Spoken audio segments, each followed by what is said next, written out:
Nimekuwa nafanya hesabu hapa ikiwa nimeketi hapa. Staff yetu ya county tuko around 3,600 people. Staff. Kuanzia kwa governor all the way about 3,600. The entire population of Trans Nzoia is projected. Kwa sasa ni about 1.2 million. So ukichukua 3,600 divided by 1.2 million times 100, napata percentage gani? Wala abamu kwa na calculator. 3,600 divided by 1,200,000 times 100.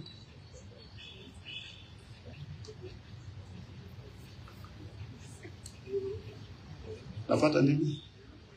Watu wa finance unajua kuhesabu pesa bila yake. 0.36. 0.3%. 0.3%. Nyinyi ni 0.3% of the population of Trans Nzoia. Kumaanisha kwamba 99.7% ya watu wa Trans Nzoia wafanyi kazi wa county government ya Trans Nzoia. 0.3% ni nyinyi. Is a very, very privileged position that you hold. Extremely privileged. And never at any one time imagine that because you are just among the 0.3%, therefore you are superior, you are more important, you know, to the others. These are positions of service. You've missed that point completely. They are positions of service. So when you are in government and you appear that you're more disgruntled even than those who are out there, then there's something missing. So wakati unakuja hapa na tunaomba pia tujue kwamba as public officials of the service to our people, we are public servants, we are civil servants. Civil servants. Civility is key. And servant is about service. But one, that's key. So when you're out there, something is happening in the department, you are celebrating. Kwa sababu nafikiri Natembeya ndio ataulizwa maswali. You have got no idea what you are doing in government. Because kuanzia kwa governor, all the way that person who cleans our offices, we are all servants for the people of Trans Nzoia.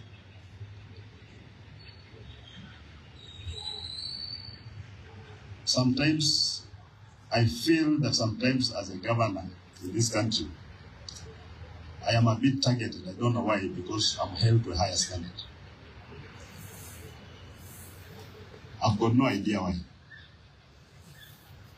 And even somehow, my own staff tend to hold me to that standard. Because nasikia juzi mlikuwa mnalalamika sana kwamba mjapata mshahara ya mwezi mmoja. And then there are people who have not earned even since May. In this country, in Kenya, hawajapata mshahara. But we make a lot of noise. Now, there are people even who collect revenue on behalf of the county government and don't collect that revenue. But at the end of the month, you expect to be paid. Or you are nicking that revenue. So if you did your job properly, I will not even waiting for any disbursement from the national government. If you can cushion just ourselves for 2 months, kwamba even on our CRF, we have got enough money to last us for 2 months. And I'm sure you will never have delays when you pay payment of your salaries. It has never happened since I came into office. We've really tried. And when we encounter some of these challenges, there are very, very plausible reasons for it. So the service that works together as a team, we can't be the ones who are shouting. We should be able to understand and explain even this thing to others so we will not be understanding. But if you're a chief officer and you're the first person complaining and says, you're a chief officer, what do you expect a subordinate staff to say?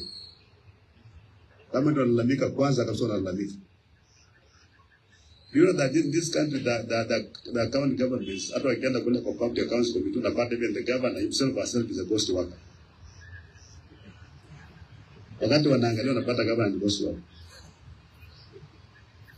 So good people, ukienda nyumbani leo, if the same you're going to remember, just know that you are among the privileged 0.3% of the population of Tanzania that hold this position of privilege for purpose of serving the people. Don't get entitled. It's not your right at all. The Mungu tu amekupick. Like King David was the most unlikely king. The most unlikely. But God picked him and exalted him. Akamweka mahali vile imewekwa mahali. Lakini wewe ukiambiwa Goliath ndio hii umepewa shilingi, wana tupa shilingi na kulalamika kwamba shilingi haiwezi kuwa. You just complain it cannot kill. Tayari, the mind itself is defeated even before you face the challenge. So then why are you occupying that position if you already make any significant impact? And when God gives you these positions, let me tell you, good people, because I've seen colleagues who have worked and have retired and have gone home. You will go home, and for the rest of your life, you will be judging yourself. Your conscience will trouble you so much. Utakonda, utakuwa mgonjwa, utakuwa naota vitu mbaya mbaya peke yake, kwamba umeanguka kwa choo mara. Because you are given the privilege of service, you misused it. Kuna mtu ambaye au ako pale nje labda afanye kazi kwa serikali, lakini anaomba tu Mungu, so nipatie nafasi hata nisilipwe. Hata nisilipwe. There are so many guys out there who are saying, wacha tukuje kufanya attachment ama internship, don't even pay us. Because just sitting in the house is torture. Counting hours from morning to evening, umekaa you have got nothing to do, is torture. Lakini wewe kuna kazi unafanya, unakuja unaingia kwa ofisi, but it's like you're forced even to stay there. Kama ni daktari ukiona mgonjwa anakuja, you get angry. Mgonjwa anakuja na unakasirika. So why is that office? Ama ulipeleka kule kwenda kufanya kazi gani? Ama wewe mtu ya finance ya merchant comes anasema vocha yangu iko wapi? Na umekasirika na vocha iko kwa drawer yako. And you are just angry. Unasema kwenda kuuliza Natembeya. Sasa bwana anakuja mtu namna gani? So even as we sit here and looking very holy because the clergy is here. When we go to the office, can we have someone with ourselves? Ama namna gani? Because here in this world, it's just about doing the right thing. We are not here for a long time. Ile muda ambao tuko dunia ni kidogo sana. Don't assume you're going to be here forever. But the short time that God has given you to be here, why can't you do the right things? Tufanye tu mambo tu mazuri and serve our people. You know, when somebody Kenyan serving out there, unaona mtu anahangaika huko nje. Wewe jiulize, mimi as a government official, what could I have done to assist this person but I have not done? Useme tu serikali na serikali just an first thing. You go to hapo, but government is you. The exemplification of government. When you want to touch government, you touch a public official, you touch a public servant, you touch a civil servant. That's government. It's not just an abstract thing. So leo naona leo tukitoka hapa ndio tujiulize kabisa. Because you know, a football team kwa mfano kama iko na 11 players and one of us chooses to play for the opposition, can you win that game? No. You can't win. Hata kama jamani goalkeeper na wakati wanakuja kufunga na dive vizuri, but diving in the opposite direction. Mnasema alijaribu lakini anajua alikuwa anajaribu but imenunuliwa. So all of us, right from that person who cleans, who makes your tea, who opens the office, to the enforcement officer, all to the governor, we are all servants of people from Tanzania, and we are a team, one team. Anytime you are talking nonsense out there and criticize government, you don't know what teamwork is all about. And if you feel you're not happy in government, mbona unafurahi kuwa ndani ya serikali na unafurahi kupata mshahara? Because the best thing is just to exit and give space to somebody who wants to come and serve the people. Ama namna gani watu wetu? Sitakana kuwa tu hivyo. And you are a supervisor. When you sit at that office, you are a supervisor, you are an officer, you are a leader. You are a leader, and you know why you are there. Don't be hardened. fanya hivi, hapana. And let's just do the right things, and everything will be fine. So as we finish, one of our colleagues is facing a very serious health challenge, anaitwa Sam Ojwang. He's been diagnosed with a life-threatening condition. Even as we support him to seek for medication, I also want to call upon you good people to also pray for him. So ndio, wacha tu Mungu tu apate tu maombi tu from everywhere. Paka waone kwani Ojwang ni nani. Amwangalia ama namna gani? Yeah, and those who can, please, you can always visit him and pray with him.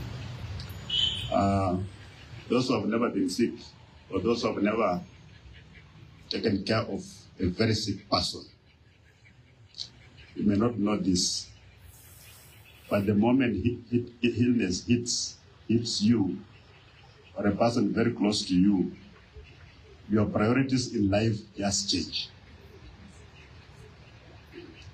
That's when you will realize that everything is just vanity. Everything is just vanity. When you become sick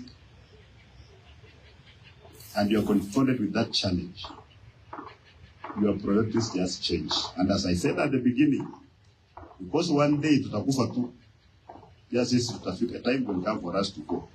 When you are given an opportunity in public service and you never used it well, when your time to go comes, upende uspende, you are going to face those demons. Utasign hizo pamoja, nyuko nakaa nazo, utakuwa unazisign. Umemeza dawa, but you are signing vouchers, unaongea vitu ambayo watu hawaelewi. Hata utaenda kufichwa, maana utakuwa unaongea mambo mbaya sana. Utaenda kufichwa hospitali. Those demons will come.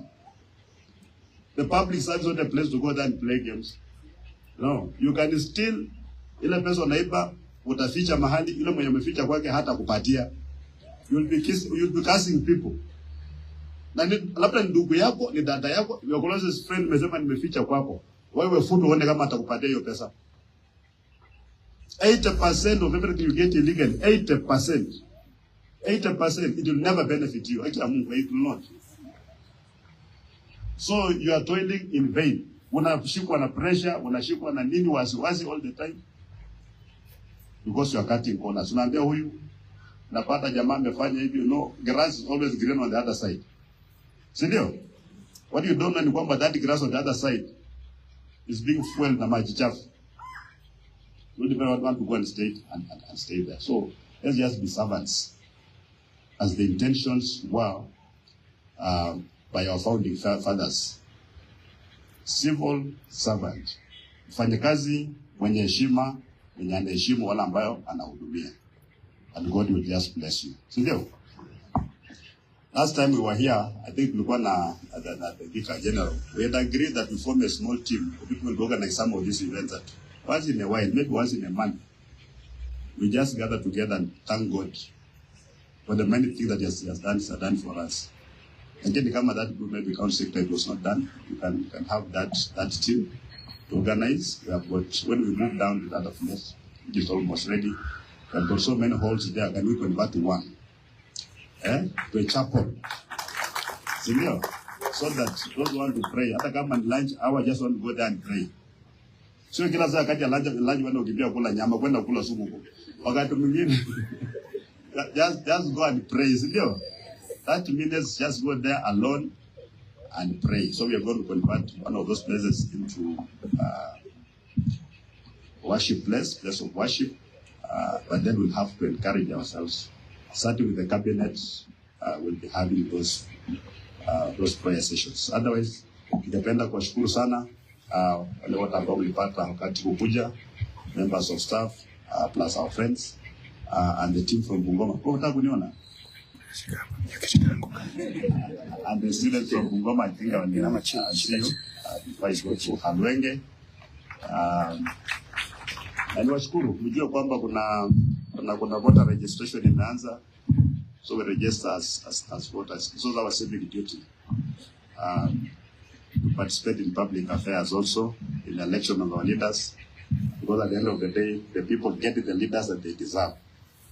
So, and the best way to participate, first of all, is registering as a voter. Kazi inaanza, kile ilianza jana, sisi wote kwenda to mobilize wetu wa register as voters. Kulikuwa na mchango ilikuwa inafanyika jana. Nataka nifanye mchango wangu sahi. For Reverend. Ili hiyo kanisa muimalize, ndio? Amen.